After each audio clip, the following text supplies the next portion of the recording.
വെടിനിർത്തലിൽ വിശ്വാസമില്ല, ഏതാക്രമണങ്ങളെയും നേരിടാൻ സജ്ജമെന്ന് ഇറാൻ പ്രതിരോധ മന്ത്രി വെളിപ്പെടുത്തുന്നു.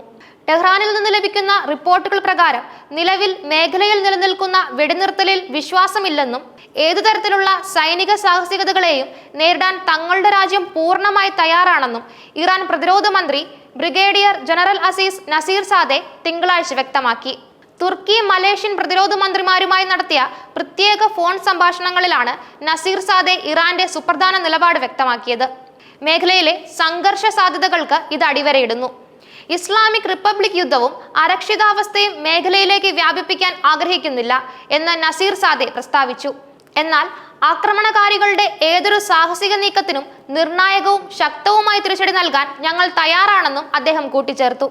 വെടിനിർത്തലിലെ താൽക്കാലിക ശാന്തതയിൽ പോലും ടെഹ്റാൻ അതീവ ജാഗ്രത പാലിക്കുന്നുണ്ടെന്ന് അദ്ദേഹം തുർക്കി പ്രതിരോധ മന്ത്രി യാസർ ഗുലറെ അറിയിച്ചു.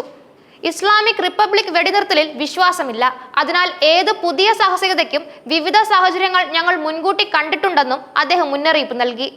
ഇസ്രായേലും പ്രതിരോധ ഗ്രൂപ്പുകളും തമ്മിലുള്ള അതിർത്തി സംഘർഷങ്ങൾക്കിടയിലാണ് ഇറാന്റെ സുപ്രധാന പ്രസ്താവന പുറത്തുവരുന്നത്.